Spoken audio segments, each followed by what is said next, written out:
এই প্রচার শুরু হওয়ার পর থেকে আমরা দেখছি যে সারা আমবাসা পুর পরিষদ এলাকায় বিজেপির প্রচার ছাড়া আর কোনো দলের এখন পর্যন্ত কোনো প্রচার নেই।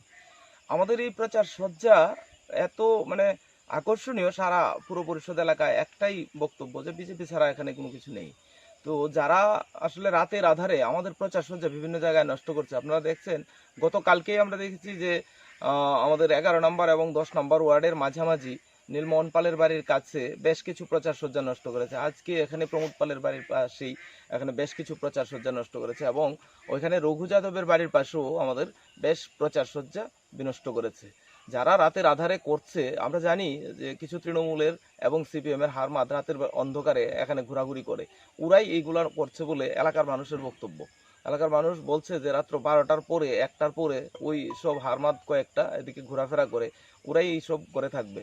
আমরা এখানে সরাসরি আমরা কাউকে দেখিনি, কিন্তু আমরা এটা অন্তত পরিষ্কারভাবেই বলতে পারি যে সিপিএম এবং তৃণমূলী হারমাদরা ওদের জনবিচ্ছিন্নতার এটা প্রমাণ দিচ্ছে। সম্পর্ক ন্যূনতম থাকতো তাহলে প্রচার সজ্জা নষ্ট করতো না। আমরা নিজেরা ওদেরকে বলছি যে বিরোধী দল গণতন্ত্রের একটা স্তম্ভ, নিঃসন্দেহে গণতন্ত্র মজবুত করতে গেলে বিরোধী দলের অবশ্যই প্রয়োজন।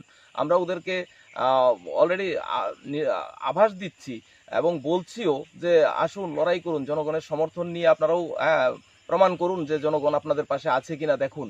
আমরা সেটা ওদেরকে আমন্ত্রণ জানাচ্ছি। এখানে কোনো রকম উচ্ছৃঙ্খলতা নেই, কোনো রকম মানে অশান্তি নেই। সেই শান্তিপূর্ণ পরিবেশে লড়াই করার জন্য যেখানে আমরা বিরোধীদেরকে আহ্বান জানাচ্ছি, সেখানে ওরা আমাদের প্রচার সজ্জা নষ্ট করে একটা ভুল বার্তা, একটা অশান্তির পরিবেশ সৃষ্টি করতে চাইছে। আমাদের প্রতিদিন রাতে মিছিল, সন্ধ্যায় মিছিল, কন্টিনিউয়াসলি আমাদের কর্মীরা, শত শত কর্মীরা আমাদের প্রচার করছে। সেই বিষয়টা ওদের সহ্য হচ্ছে না, জনবিচ্ছিন্ন হয়েই এইসব উচ্ছৃঙ্খল কাজকর্ম করছে। পুলিশকে জানিয়েছেন আপনারা? হ্যাঁ, পুলিশকে জানিয়েছি, পুলিশ আসবে বলেছে, ওরা ওদের ব্যবস্থা নেবে। আমরা অলরেডি এফআইআর করব, এই বিষয়ে সুনির্দিষ্ট এফআইআর দাখিল করব।